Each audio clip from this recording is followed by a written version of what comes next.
Colligative properties और democratic properties, ये कौन सी प्रॉपर्टीज हैं? यहाँ सॉल्यूशंस की, स्पेशली लिक्विड सॉल्यूशन की वो प्रॉपर्टी जो number of moles of solute पे डिपेंड करती हैं, नेचर पे डिपेंड नहीं करती।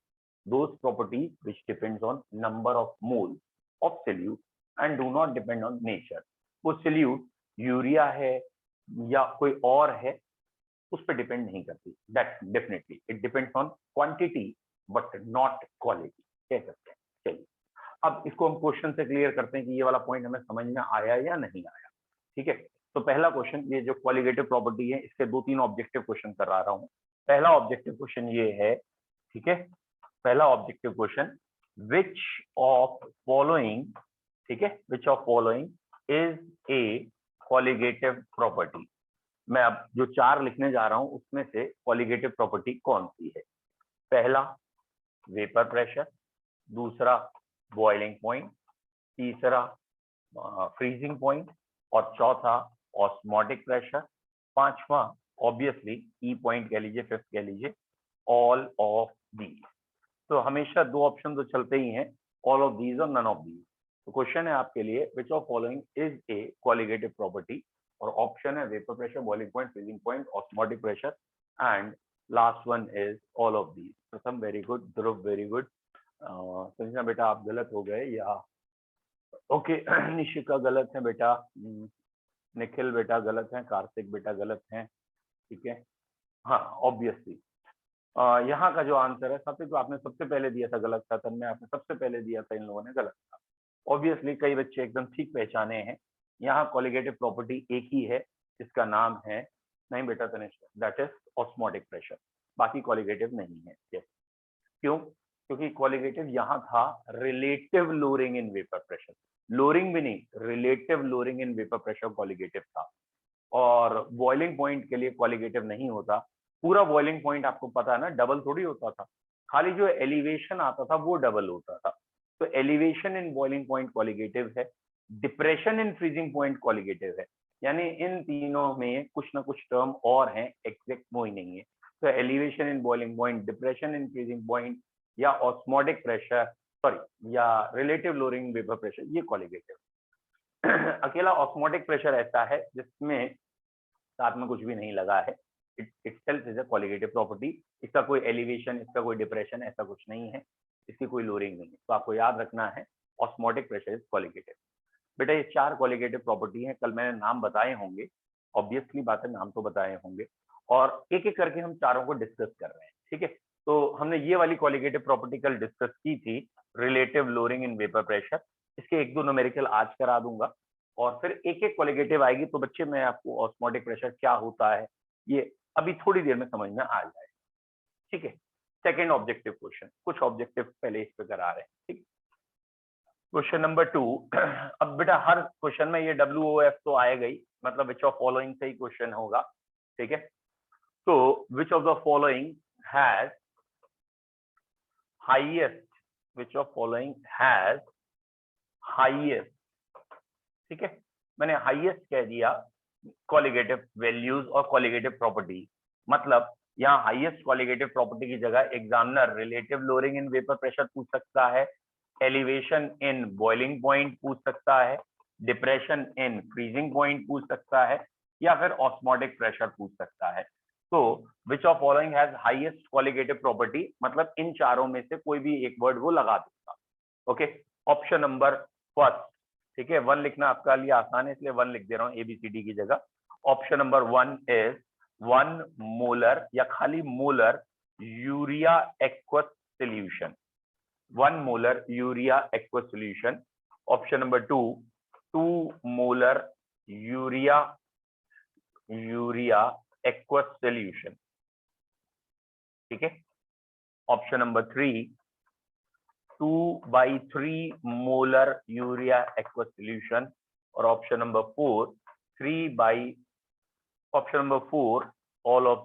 ऑल सेम, क्योंकि सब यूरिया के ही है ना, इसलिए option number 4 is all same. बहुत तेज ध्रुव, वेरी गुड, वेरी नाइस। अरे वेरी गुड, सारे बच्चे बढ़िया हैं, प्रथम ने बिल्कुल सही कहा, आरुषि ने भी सही कहा है, अरुषि जैन, प्रथम ग्रोवर, ध्रुव, कार्तिक बेटा आप थोड़ा सा जल्दी कर गए लगता है, थोड़ी से एबीसी के चक्कर में गलती कर गए। एंड कंसेप्ट इसका मतलब अधिकतर बच्चे पकड़ चुके हैं, क्योंकि इस क्वेश्चन में जल्दीबाजी में गलती ऑल सेम बच्चे बोल देते थे मुझे, लेकिन आप लोगों ने बिल्कुल सही किया है। दैट इज 2 मोलर बोला है मैक्सिमम बच्चों ने, और वो 2 मोलर इसलिए बोला है ऑब्वियसली कोलिगेटिव प्रॉपर्टी मोल्स पे डिपेंड करती है, और मोल्स सबसे ज्यादा इस समय यूरिया के 2 मोलर में 2 मोल्स हैं, यानी 1 लीटर में 2 मोल्स हैं। बाकी यहाँ 1 है, 2/3 बेटा, 2/3 तो 1 से भी कम हो गया। यहाँ तक कि अगर 3/2 लिखा होता तो भी ये 1.5 होता, ये 2 मोलर है, इसलिए यहाँ कोलिगेटिव प्रॉपर्टी सबसे ज्यादा होंगी। तो ये क्वेश्चन था which of following has highest colligative property, तो ये आ गया। इसी क्वेश्चन में दोबारा दे देते हैं इसी क्वेश्चन को, which of following has highest osmotic pressure। बात वही है, कोलिगेटिव प्रॉपर्टी लिख दूं या ऑस्मोटिक प्रेशर, क्योंकि कोलिगेटिव प्रॉपर्टी का ही सब्स्टिट्यूट वर्ड हो गया ना। अब मैंने ऑप्शन थोड़े से चेंज कर लिए हैं। मैंने पहला कर दिया है 10 ग्राम ग्लूकोज इन, ठीक है, इन 1 लीटर एक्वस सोल्यूशन कह देते हैं, ठीक है, 1 लीटर एक्वस सोल्यूशन। दूसरा 10 ग्राम यूरिया, बाकी चीजें वही हैं, 1 लीटर एक्वा सोल्यूशन, 10 ग्राम सुक्रोज 1 लीटर एक्वा सोल्यूशन, और चौथा ऑल सेम। यहाँ सेम वही वाला क्वेश्चन है, कोलिगेटिव प्रॉपर्टी किसमें ज्यादा है, और ध्रुव आयुष 2 बच्चों का आंसर आया अभी तक, कशिश का आया है, आयुष गंगवार का भी आया है, 3-4 बच्चों का ही आंसर आया है। अरे वेरी गुड, प्रथम ग्रोवर वेरी नाइस, सात्विक वेरी गुड, एंड अब अरुषि जैन और पार्की का आया है, लेकिन सात्विक एंड प्रथम आप दोनों का आंसर सही है, बाकी इन सबका गलत है जो इन्होंने कहा है। The reason behind it is, अरे बेटा विजय गलत हो गए हो, कार्तिक गलत हो गए हो। The reason behind is this, आपको इसका मतलब पता है, ग्राम में क्वेश्चन नहीं करने, मोल्स में करने हैं, और मोल्स क्या होता है, वेट अपॉन मॉलिकुलर वेट। बेटा श्रेया गलत है, वेट अपॉन मॉलिकुलर वेट करना है, और ग्लूकोज का मॉलिकुलर वेट 180 होता है, यूरिया का 60 होता है, सुक्रोज का 342 होता है, इसका मतलब मॉलिकुलर वेट सबसे कम यूरिया का है, तो कोलिगेटिव प्रॉपर्टी सबसे ज्यादा यूरिया की। फिर से सुनना क्या कह रहा हूं बेटा, कोलिगेटिव प्रॉपर्टी डायरेक्टली प्रोपोर्शनल किसके होती है, मोल्स के, और मोल्स का अगर आपको फॉर्मूला पता है तो मोल होता है वेट अपॉन मॉलिकुलर वेट। मोल क्या होता है, weight divided by molecular weight, और हम ये जानते हैं कि अगर वेट भी कांस्टेंट है तो प्रोपोर्शनैलिटी में चला जाएगा, तो ये प्रोपोर्शनैलिटी में गया, मॉलिकुलर वेट नीचे आ गया, यानी molecular weight of colligative property inversely है if weight is same. If weight is same, यहाँ वेट तीनों का सेम है, इसका मॉलिकुलर वेट कम था, इसकी कोलिगेटिव ज्यादा, इसका मॉलिकुलर वेट सबसे ज्यादा, इसकी कोलिगेटिव सबसे कम। तो ध्यान रखना है, कोलिगेटिव प्रॉपर्टी में हमें मोल्स देखने होते हैं, ना कि वेट। पार्टिकल्स का नंबर गिनना है ना, नंबर, ये वेट से नंबर थोड़ी आया भाई, इसका पार्टिकल बहुत भारी है और 10 ग्राम है तो पार्टिकल्स तो कम ही आएंगे, इसके भी 10 ग्राम है लेकिन पार्टिकल हल्का है तो ऑब्वियसली पार्टिकल्स ज्यादा आएंगे। तो अमाउंट सेम था लेकिन मॉलिक्यूल का मास अलग अलग था, मोलर मास अलग अलग था, तो यहाँ पार्टिकल्स कम हो गए, यूरिया वाले में पार्टिकल्स ज्यादा हो गए, इसीलिए यहाँ कोलिगेटिव प्रॉपर्टी बेटा सेकंड आंसर होगा, ना कि फोर्थ। अब इस क्वेश्चन में कई बच्चों ने गलती की थी, दैट्स व्हाई। चलिए अगला ऑब्जेक्टिव क्वेश्चन, मैंने कहा था 4-5 ही कराऊंगा, ज्यादा नहीं। नेक्स्ट ऑब्जेक्टिव क्वेश्चन बच्चों कोलिगेटिव प्रॉपर्टी पे ही, which of following has highest vapor pressure। अब आप वेपर प्रेशर क्योंकि कल पढ़ चुके हैं इसलिए मैं ये कोलिगेटिव प्रॉपर्टी दे रहा हूं, which of following has highest vapor pressure। ये क्वेश्चन इंपॉर्टेंट है, which of following has highest vapor pressure। Vapour pressure की जगह फ्रीजिंग पॉइंट भी आ सकता है, ठीक है। पहला हमने ऑप्शन दे दिया आपको 1 मोलर ग्लूकोज एक्वस सोल्यूशन, पहला 1 मोलर ग्लूकोज एक्वस सोल्यूशन, दूसरा m/3 molar glucose aqueous solution, तीसरा 2m/3 या 2 मोलर यूरिया एक्वस सोल्यूशन, अब की मैंने यहाँ नाम यूरिया ले लिया है, 2 मोलर यूरिया एक्वस सोल्यूशन। और तीसरा 3 मोलर ऑब्वियसली सुक्रोज ले लेते हैं, sucrose aqueous solution. And fifth is all same.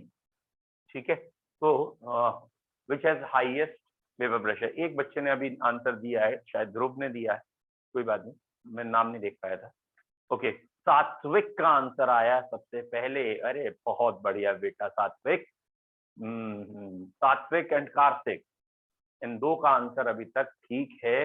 बाकी ध्रुव गलत हैं, या एक और बच्चे ने दिया था वो भी गलत थे। पहला आंसर जिन्होंने बोला था वो भी गलत थे। वेरी गुड श्रेया, बहुत बढ़िया, वेरी गुड। लेकिन ये विजय भसीन एंड निखिल यादव बेटा गलत कर गए। निशिका वर्मा गलत, अभिषेक गर्ग गलत, एंड वंश गलत, अरुषि जैन बिल्कुल गलत। ये तो पहली बार हुआ इतना गलत आंसर है। अरुषि बेटा ये क्या किया आपने, फिफ्थ तो कोई सेंस ही नहीं हुआ ना कि qualitative property number of moles पे डिपेंड करती है, नेचर पे नहीं। तो चाहे ग्लूकोज लिखो यूरिया लिखो, इससे मतलब नहीं है, मोल्स दे रखे। प्रथम ग्रोवर गलत। अब ये देखिए इसमें अधिकतर बच्चों को गलत है। अक्षत बेटा गलत, ठीक है।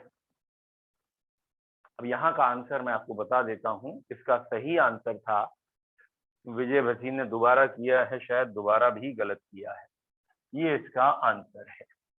वाई दिस आंसर m/3 क्यों है? बेटा आपने क्वेश्चन ही नहीं पढ़ा। क्वेश्चन में इस बार ही था which of following has highest vapour pressure. Vapour pressure किसका ज्यादा है? अच्छा, क्वालिटेटिव प्रॉपर्टी क्या थी? क्वालिटेटिव प्रॉपर्टी तो थी relative lowering in vapour pressure. Lowering मतलब कमी आ जाना।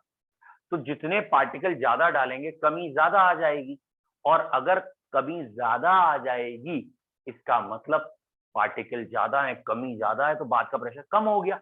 Very good Kartik. और अगर बाद का प्रेशर कम हो गया, आंसर तो कमी हो गया ना। यहाँ तो ज्यादा चाटना, ज्यादा उसका होगा जहां कमी कम आएगी, और कमी सबसे कम कहाँ है? जहां पार्टिकल कम है। पार्टिकल m/3, यानी यहाँ पार्टिकल 3 मोलर है, 2 मोलर है, 1 है, या 1 से भी कम है, तो सबसे कम पार्टिकल इसमें। एक बार एग्जाम्पल से समझिए। जैसे मैंने आपको कल एग्जाम्पल दिया था कि आप मंथली 6 करोड़ रुपए सेविंग कर रहे हैं, और अगर आपका एक दोस्त आता है तो ये सेविंग 1 करोड़ से कम हो जाती है, और ये सेविंग आपकी 5 पे पहुंच जाती है। 2 दोस्त आते हैं तो सेविंग 2 करोड़ से कम हो जाती है और 4 पे पहुंच जाती है। तो what is the basic point? जितने दोस्त ज्यादा आएंगे, जितने दोस्त ज्यादा आएंगे उतनी सेविंग कम होती जाएगी, या ये कहें उतनी ये कमी बढ़ती जाएगी और सेविंग कम होती जाएगी। और अब की क्वेश्चन पूछ लिया गया है, क्वेश्चन पूछ लिया गया है विच हैज हाईएस्ट सेविंग। किस महीने सेविंग ज्यादा है? जिस महीने दोस्त आए नहीं, और आए तो कम से कम आए। तो भैया अगर दोस्त आए हैं तो कम से कम आएंगे तब सेविंग ज्यादा होगी, क्योंकि ये तो कमी कर रहे हैं। जितने ज्यादा ये आ रहे हैं उतनी कमी ज्यादा होगी, और अगर कमी ज्यादा हो गई तो बाद का प्रेशर या बाद का वेपर प्रेशर कम हो गया। और इस क्वेश्चन ने पूछ लिया भैया वेपर प्रेशर ज्यादा कब होगा? वेपर प्रेशर ज्यादा तब होगा जब कमी कम होगी, है नहीं है भाई? भाई दो बच्चों को हमने बराबर पैसे दे दिए, दोनों को, लेट सपोज दो छोटे छोटे बच्चे हैं, हमने दोनों को थोड़े थोड़े रुपए दे दिए, बराबर दे दिए। एक को लेट सपोज 20 करोड़ दे दिए, दूसरे को 20 करोड़ दे दिए, 20 करोड़ दे दिए कि जाओ बेटा खोलो, खाओ पियो खेलो, ठीक है, चॉकलेट खाओ। एक ज्यादा खर्चीला है, तो जो ज्यादा खर्च करेगा उसके पास कम बचेगा, और जो कम खर्च करेगा उसके पास ज्यादा बचेगा। ठीक है, तो लेट सपोज ए ने 19 करोड़ 90 लाख खर्च कर दिए, 10 लाख बचे, और बी ने 10 लाख ही खर्च किए, तो 19 करोड़ 10 लाख बच गए। What is the basic point? Question क्या है, खर्चा ज्यादा किया या बचा ज्यादा? तो यहाँ क्वेश्चन वेपर प्रेशर का था कि किसका वेपर प्रेशर ज्यादा है, यानी बाद में प्रेशर ज्यादा है, यानी किसमें कमी कम की आई। तो कमी किसमें कम आई? जहां पार्टिकल कम थे। तो ये वाला क्वेश्चन बहुत ज्यादा बच्चों से गलत होता है। क्यों? क्योंकि दिमाग में हमेशा क्वालिटेटिव प्रॉपर्टी में ये रहता है पार्टिकल ज्यादा, क्वालिटेटिव प्रॉपर्टी ज्यादा। अरे भैया ध्यान से देख ले, ये तो वेपर प्रेशर है। हाँ, अगर ये ऑस्मोटिक प्रेशर होता तो आपका आंसर सही होता, ये 3 मोलर। क्यों? क्योंकि ऑस्मोटिक प्रेशर पार्टिकल ज्यादा, प्रेशर ज्यादा। अगर ये एलिवेशन इन बॉइलिंग पॉइंट होता तो भी सही होता। क्यों? क्योंकि एलिवेशन में बॉइलिंग पॉइंट बढ़ता है, बॉइलिंग पॉइंट बढ़ गया, पार्टिकल ज्यादा है, ज्यादा बढ़ गया, तो फाइनल आंसर उसी का ज्यादा है जिसमें ज्यादा। जहां जहां कम होने की बात की जा रही है वहां गड़बड़ है।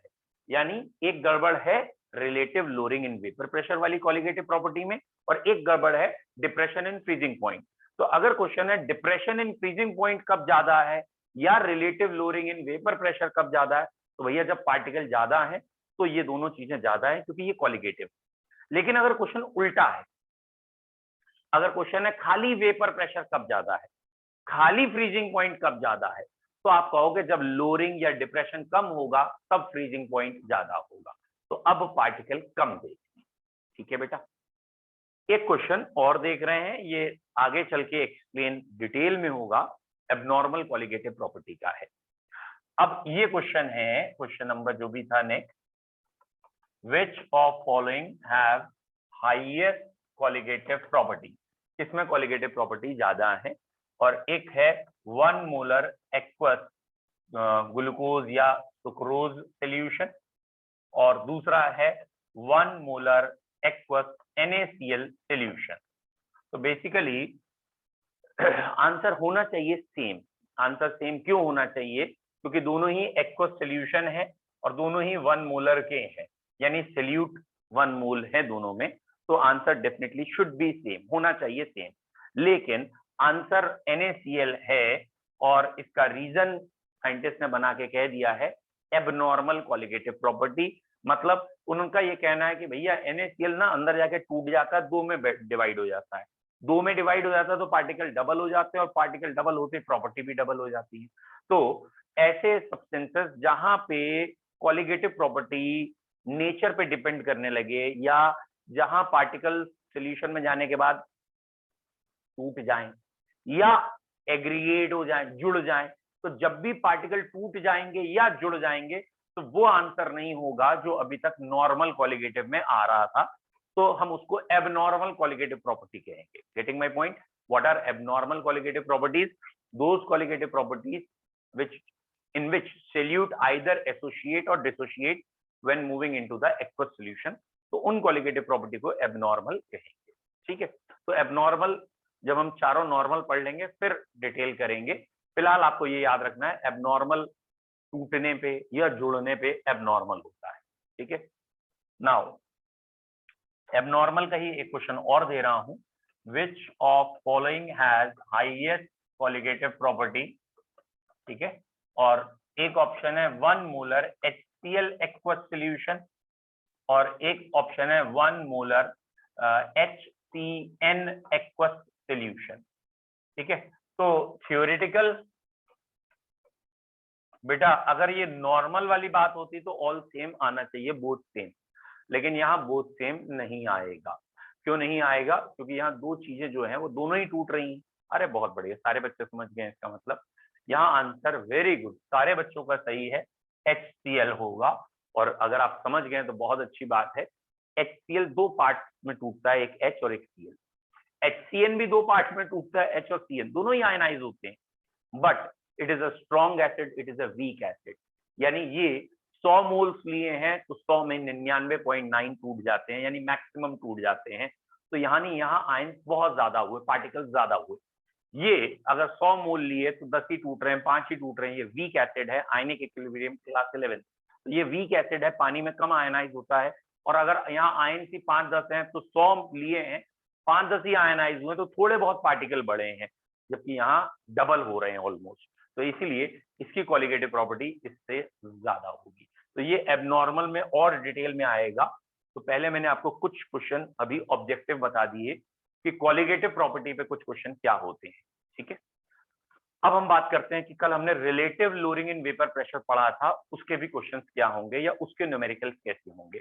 तो बेटा relative lowering in vapour pressure में ये पढ़ा था कि शुरुआत का प्रेशर ये है, सॉल्यूशन बनने के बाद प्रेशर कुछ कम हो गया, वो P हो गया, और शुरुआत के प्रेशर में से अगर सॉल्यूशन का प्रेशर माइनस करें तो प्योर स्टेट से सॉल्यूशन का माइनस करें, यानी पानी अगर हमने प्योरली रखा है और बाद में उस पानी में नमक डाल दिया है या ग्लूकोज डाल दिया है, तो वेपर प्रेशर कुछ कम हो जाएगा।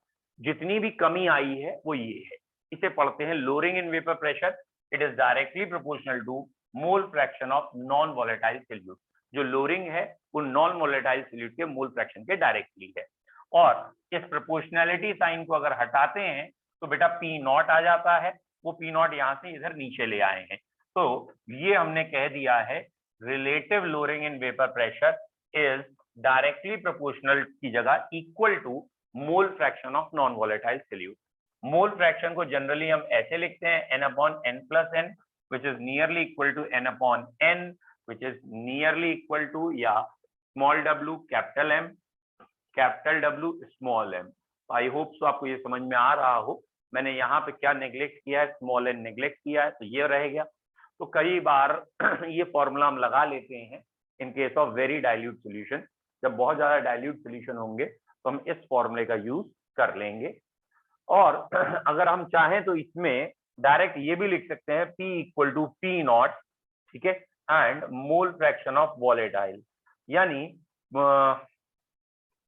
अगर आप डायरेक्ट निकालना चाहते हैं कि what is the pressure of mixture, तो मिक्सचर का प्रेशर क्या है, pure state pressure into volatile, क्योंकि मिक्सचर में सिर्फ वॉलेटाइल ही तो वेपर्स दे रहा है, नॉन वॉलेटाइल तो बेटा वेपर्स दे ही नहीं रहा।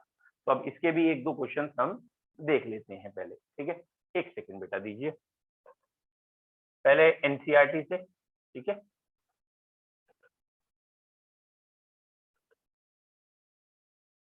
बच्चों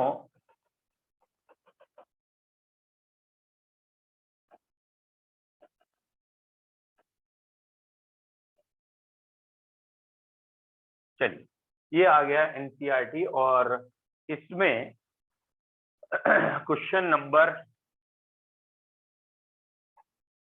हेप्टेन ऑक्टेन हो चुका है बेटा। क्वेश्चन नंबर 17 से हम स्टार्ट करेंगे। 17 है और उसके बाद एक बहुत अच्छा क्वेश्चन है 19, 17 और 19, और एक और अच्छा क्वेश्चन है लेकिन ये इसमें फ्रीजिंग पॉइंट वर्ड लगा दिया इन्होंने शायद, ठीक है। चलिए 17 और 19 पहले मैं आपको पढ़ के सुनाता हूँ, फिर आप करेंगे, ठीक है। ये रहा 17 क्वेश्चन। तो बेटा ये जो 17 क्वेश्चन है इसमें क्या कहा है इन्होंने,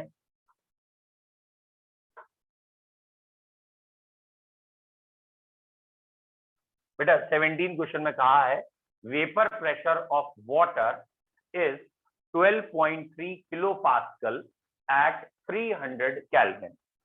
तो vapour pressure of pure water कह लीजिए 12.3 किलो पास्कल, ठीक है।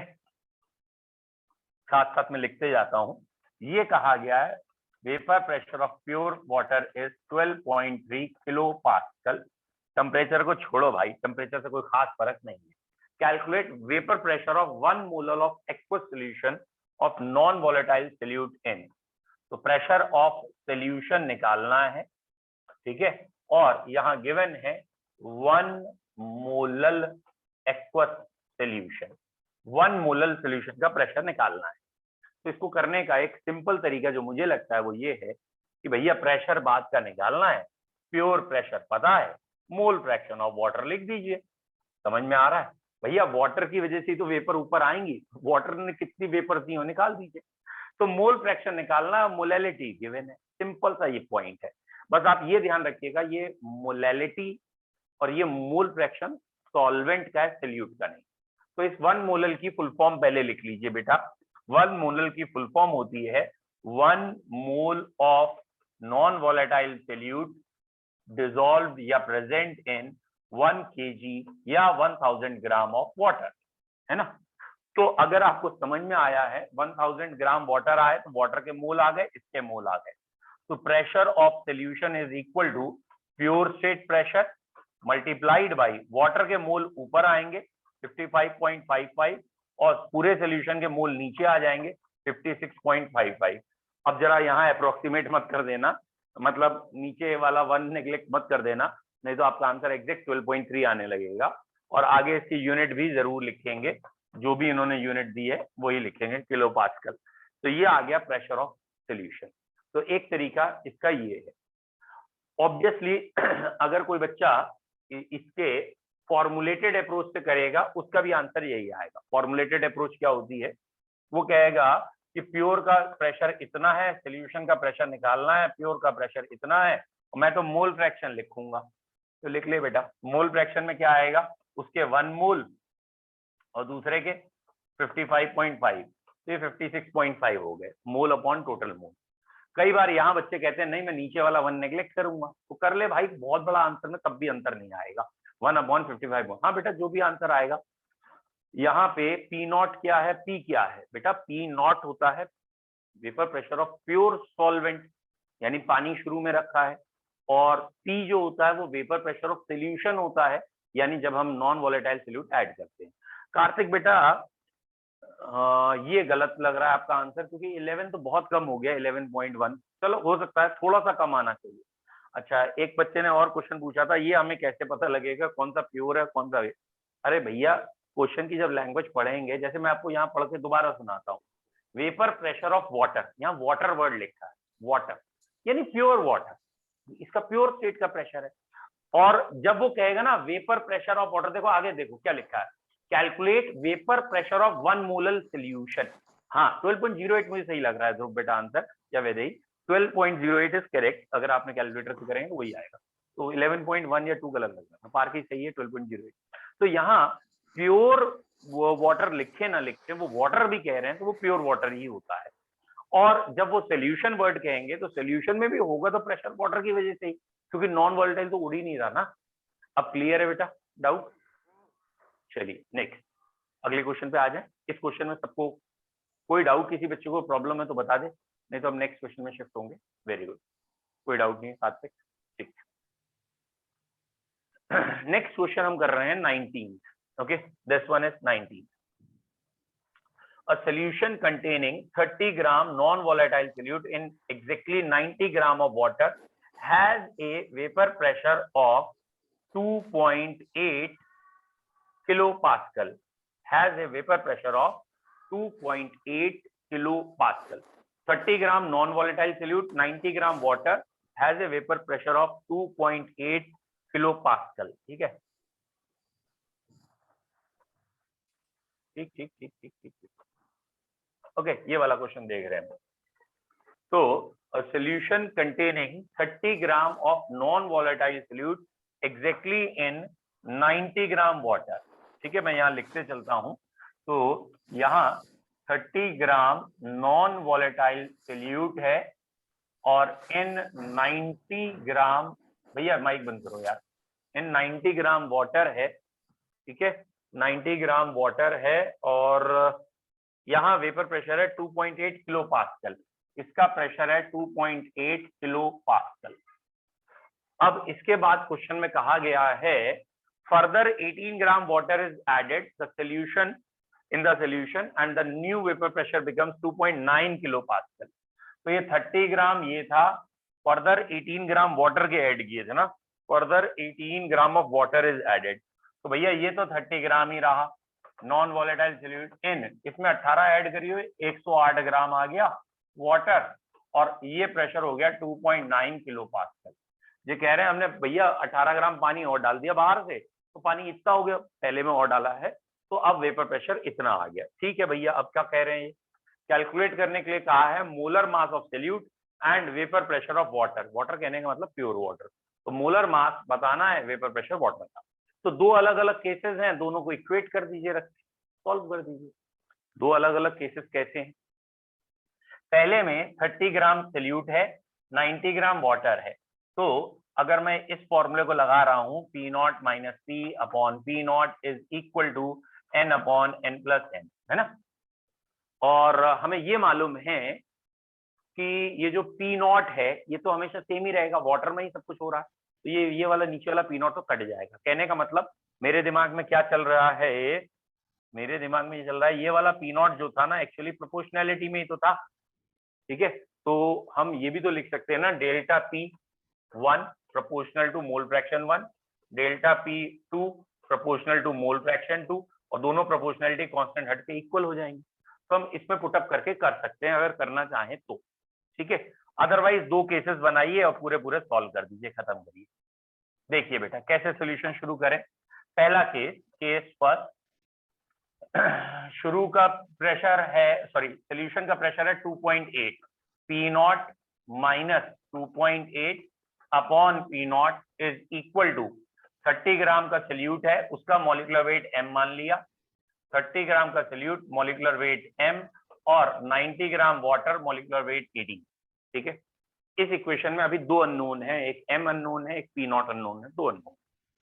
फिर सेकंड 2.9 वाली इक्वेशन मैंने रखी, 2.9 p नॉट, और अब 30 upon m divided by 30 upon m plus 90 की जगह 108 अपॉन 80 सॉल्व कर सकते हैं। ये दो इक्वेशन ये हो गई। अब इस समय कई बार बच्चे क्या करते हैं, जब उन्हें लगता है यार कुछ कॉम्प्लिकेटेड हो रहा है, तो वो ये 30/m नीचे वाला नेग्लेक्ट कर लेते हैं, कहते हटाओ इसे। अच्छा, इन दोनों इक्वेशन को जैसे ही आप डिवाइड करोगे एक दूसरे से, तो ये p नॉट कैंसिल हो जाएंगे, और अब आप जब ये कैंसिल हो जाएंगे, इक्वेशन 1 डिवाइडेड बाई 2 अगर कर लें, तो मेरे को ये लग रहा है p नॉट माइनस 2.8, नीचे ये आ गया p नॉट माइनस 2.9 शायद, है ना, वो आप देख रहिएगा। और ये अगर मैं भी वही बच्चों वाली हरकत करना शुरू करूं, ये हटा दूं, है ना, कैलकुलेशन सिंपल हो जाती है।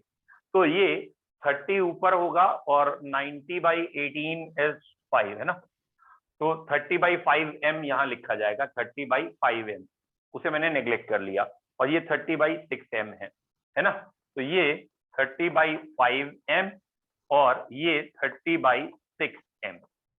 ठीक है, कैलकुलेशन फिर भी बच्चों आप खुद करिए, ठीक, और m से m कैंसिल, यहां से अब p नॉट आ गया, और p नॉट आ गया तो m भी आ जाएगा, तो यहां से आप सॉल्व कर सकते हैं।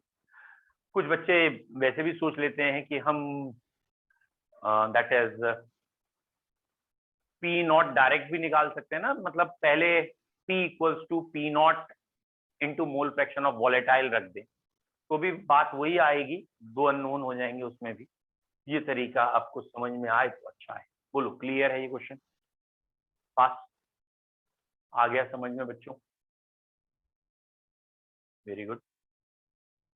मोलर मास ऑफ सल्यूट 23 आ रहा है पार्की, बेटा अभी मैंने आंसर देखे नहीं है, लेकिन ठीक है, हो सकता आ रहा। ठीक है, अभिषेक क्लियर है? हाँ, मैथमेटिक्स बेटा अपने आप करो, मैं तो आपको तरीका बता रहा हूँ, कार्तिक क्लियर है। ठीक है, मैं आपको तरीका बता रहा हूँ, इसके पीछे जो भी मैथमेटिक्स के कैलकुलेशन है वो खुद करिए, और अगर तरीका नहीं समझ में आया, वैल्यू नहीं समझ में आई, तो फिर हम डिस्कस करें कैसे किया। मैंने वैसे बहुत सिंपल भाषा में एग्जैक्ट जो फॉर्मूला है वो दोनों लिख दी है, और फिर मैंने कहा इन दोनों को सॉल्व कर लो, 1 डिवाइड बाई 2 कर लो, तो जब 1 डिवाइड बाई 2 करेंगे पी नॉट कैंसिल हो जाएगा, दो इक्वेशन दो अननोन, पहले आपने पी नॉट निकाल देना, फिर पी नॉट किसी भी एक इक्वेशन में पुटअप करेंगे, एम आ जाएगा। ठीक है, ठीक है, हो सकता है बेटा, ध्रुव का कहना है 3.5 आ रहा है, तो 100% एग्री आ सकता है। क्यों? क्योंकि सोल्यूशन का प्रेशर 2.8 और 2.9 है, ऑब्वियसली प्योर स्टेट का प्रेशर इनसे तो ज्यादा ही होगा, क्योंकि लोअरिंग हुई है, तो इनिशियल प्रेशर 3 से ऊपर ही होगा, तो ऑब्वियसली अगर आपका 3.5 आ रहा है तो सही आ रहा है। ठीक है, क्लियर है ये दोनों क्वेश्चन? ठीक है, मैं आपको एक एक्स्ट्रा मेथड भी पढ़ा देता हूँ, ये ओस्टवाल्ड मेथड कहलाता है, to calculate the experimental value of relative lowering in vapour pressure. Experimental value के लिए होता है ओस्टवाल्ड मेथड, बता दे रहा हूँ, ये खाली वैसे कंपटीशन के बेसिस में ही ज्यादा हिट है, ओस्टवाल्ड।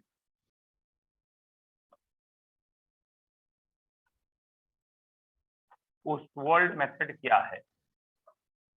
देखिए बेटा, हमने ना ऐसे कई सारे बीकर, अच्छा हाँ, आपके पास जो भी बुक्स है ना, उन बुक्स में आप देखना चाहोगे तो ये वाला मेथड आपको मिल जाएगा कंपटीशन फाइल में पीछे, चाहे एबीसी हो, प्रदीप हो, नूतन हो, सब में ही दे रखा है, कंपटीशन फाइल में है। ठीक है, क्या है ये मेथड? यहाँ पे इस कंटेनर में इन्होंने ये गैस पास की, ये बाहर आ गई, फिर अगले कंटेनर में गैस पास करेंगे, ठीक है, ओहो, ये रहा अगला कंटेनर, इसमें गैस यही वाली पास करेंगे, फिर यहाँ से गैस का आउटलेट ले लिया, फिर ये यू शेप चेम्बर है, इसमें गैस, ये क्या डायग्राम है, इन तीनों को वे करेंगे, और ये बहुत सारे होंगे, ये भी बहुत सारे होंगे, ये भी बहुत सारे, एक एक मैंने दिखाया है, बहुत सारे इसलिए होता है एवरेजिंग करनी होती। तो पहला वाला जो कंटेनर है, इसमें बेटा प्योर, सॉरी, पहला वाला जो कंटेनर है इसमें सोल्यूशन रखा है, ठीक है, सोल्यूशन है, इसमें नॉन वोलेटाइल सोल्यूट है। तो पहले वाले बीकर कंटेनर कुछ कह लीजिए, इसमें सोल्यूशन है, इसमें नॉन वोलेटाइल सोल्यूट है। दूसरे वाले में प्योर सॉल्वेंट रखा है, प्योर सॉल्वेंट। और तीसरे वाले में एनहाइड्रस CaCl2 रखा है, ठीक है, तीसरे वाले में एनहाइड्रस CaCl2। इन तीनों का ही हम वजन करेंगे। हमने पहले वाले बीकर में यहां से पास की है ड्राई एयर। ड्राई एयर कहने का मतलब होता है, बेसिकली कहना चाहते हैं इसका प्रेशर 0 है, वेपर प्रेशर नहीं है, कोई वेपर नहीं, it is dry air. Dry air हमने पास की, ड्राई एयर इस बीकर के या इस चैम्बर में आ गई, ठीक है, लेकिन ये तो सोल्यूशन था, तो यहाँ तो वेपर्स होंगी ही होंगी। ड्राई एयर आते ही कुछ ना कुछ एयर यहाँ से यहाँ चली जाएगी। जब वहां से हम एयर ब्लो करेंगे तो ये इक्विलिब्रियम डिस्टर्ब होगा, एयर यहाँ चली जाएगी। ये आपको अब कॉमन सेंस होना चाहिए कि यहाँ जो एयर निकल के जाएगी उसका जो प्रेशर होगा, यहाँ जो एयर निकल के जाएगी उसका प्रेशर होगा P। क्यों? क्योंकि इसका प्रेशर है P, तो यहाँ से जो निकल के एयर जा रही है तो उसका प्रेशर वही होगा। एयर कोई ड्राई वाली थोड़ी कूद के यहाँ जा रही है, ये तो इसके थ्रू जा रही है ना, तो यहाँ जितनी वेपर्स वाला एयर थी वही निकल के चली गई, तो ये प्रेशर P यहाँ चल दिया। अब ये एयर यहाँ आई और यहाँ पे भी वेपर्स हैं। अब यहाँ से जो वेपर्स जाएंगी उनका प्रेशर कितना होगा? अब जो वेपर्स जाएंगी उनका प्रेशर होगा P नॉट माइनस P। उनका प्रेशर कितना होगा बेटा? सॉरी, वो उनका प्रेशर होगा P नॉट। उनका प्रेशर कितना होगा? P not. P नॉट क्यों होगा? ये क्या है? Pure solvent. प्योर सॉल्वेंट का प्रेशर हम जनरली कितना मानते हैं? P not. तो यहाँ जब वेपर्स आई और यहाँ निकली तो ऑब्वियसली इतना प्रेशर इसका हो गया P नॉट। इसके बाद ये वेपर्स यहाँ चली गई और यहाँ जाने के बाद फिर से ड्राई एयर बाहर आ गई। तो ड्राई एयर ने जितना भी P नॉट लिया था वो सारा का सारा P नॉट यहाँ एब्जॉर्ब करा दिया, सारा वेपर प्रेशर यहाँ एब्जॉर्ब हो गया और एयर बाहर आ गई। एक बारी फिर से रिपीट कर रहा हूं बेटा, पहले वाले कंटेनर में हमने पहले वाले कंटेनर में सोल्यूशन लिया है जिसमें एक नॉन वॉलेटाइल सोल्यूट घुला हुआ है। मान लेते हैं प्योर का प्रेशर सपोज 100 atm था, एटमॉस्फेयर था, तो सोल्यूशन का कुछ कम होगा, 80 या 70 होगा। तो जब ड्राई एयर आई तो ड्राई एयर का प्रेशर 80 या 70 हो गया, वो बाहर आ गई। जैसे ये एयर यहाँ से यहाँ गई जिसका प्रेशर P हो चुका है, तो ऑब्वियसली यहाँ की वेपर्स ही तो निकल के गई। जब यहाँ की वेपर्स निकल के गई हैं तो यहाँ वजन में कुछ कमी आएगी, इसका मास डिक्रीज करेगा। भैया पहले वाले कंटेनर का मास क्यों डिक्रीज किया? क्योंकि उसके ऊपर की वेपर्स आपने हटा दी। जब वेपर्स हट गई तो और वेपर बनने लगी, दैट मीन्स ओवरऑल जो वेपर्स कम हुई हैं उसकी वजह से मास डिक्रीज हुआ है। और ये P प्रेशर इसके अंदर गया, जाने दो, P नॉट का प्रेशर बाहर आएगा क्योंकि इसके अंदर का प्रेशर P नॉट ही था, तो P नॉट का प्रेशर बाहर आ गया, आने दो। अब इसका भी मास कम होगा। इसका मास क्यों कम होगा? अरे भैया 80 की वेपर्स आई थी, 100 वेपर्स जा रही हैं, तो 20 तो ज्यादा ही जा रही हैं। फिलहाल बाद का प्रेशर P नॉट ही रहेगा और ये कमी आएगी। ये P नॉट पूरा का पूरा CaCl2 वाली ट्यूब में चला गया और यहाँ पूरा का पूरा C नॉट या P नॉट प्रेशर जो था इसमें एब्जॉर्ब हो गया। अब यहाँ 3 वर्ड्स अलग अलग हैं, क्या ये 3 आपको समझ में आ रहे हैं, नहीं आ रहे? पहला, लॉस इन वेट ऑफ, जो पहला है सोल्यूशन बल्ब, ये बुक की लैंग्वेज है, बल्ब कहा है उन्होंने। Loss in weight of solution bulb is proportional to P। Loss in weight of solution bulb is proportional to P, मतलब जितना भी इस सोल्यूशन का प्रेशर ज्यादा होगा उतना वेट ज्यादा कम होगा, प्रेशर कम होगा तो वेट कम कम होगा। Loss in weight of pure solvent bulb, pure solvent proportional to P not minus P। जरा सोच के देखिएगा, इसमें कितने की वजन में कमी आएगी, इसमें कितने की कमी आएगी? तो यहां से प्रेशर P तो आ ही रहा है और P नॉट जा रहा है, तो जो डिफरेंस है उतना ही तो वेपर्स जा रही हैं। अरे भैया ये कोई ड्राई एयर तो आई नहीं थी, यहाँ जो एयर आ रही है उसका प्रेशर मान लो 80 था और जो एयर निकली उसका प्रेशर 100 था, तो इन दोनों का जो डिफरेंस है उतनी ही तो वेपर्स बाहर निकली। तो यहाँ वेपर्स जो बाहर निकली वो हो गई पी नॉट माइनस पी। आ गया समझ में? अब हम तीसरे की बात करते हैं, gain in weight, gain in weight of CaCl2 bulb. CaCl2 bulb में कितना वेट गेन होगा? Proportional to P not. अरे भैया जितना भी प्योर का प्रेशर था वो एयर अंदर आई, वो पूरा प्रेशर यहाँ देके चली गई, तो इसका जो भी वेट बढ़ा वो इस पी नॉट की वजह से बढ़ा। तो gain in weight is proportional to P not. और अब यहाँ का न्यूमेरिकल जो आता है वो ये कि P not minus P upon P not निकालना है, जो कि usually n upon n plus n है। और यहाँ पे हम क्या लिखते हैं, पी नॉट माइनस पी का सब्स्टिट्यूट ये रहा, पी नॉट माइनस पी का सब्स्टिट्यूट होता है loss in weight of pure solvent divided by ये पी नॉट का सब्स्टिट्यूट चाहिए वो ये है gain in weight of CaCl2। तो ये फॉर्मूला बनता है पोस्टवर्ल्ड मेथड में, न्यूमेरिकल आ जाता है, वो इन तीनों की वैल्यू दे देते हैं और फिर कहते हैं मोलैलिटी ऑफ सोल्यूशन बताओ। वहां बच्चा घूम जाता है मोलैलिटी कैसे बताऊं, तो वहां याद अगर ये आ गया कि इस रेशियो से मोल फ्रैक्शन पता चला है और मोल फ्रैक्शन से फिर मोलैलिटी पता चल जाएगी।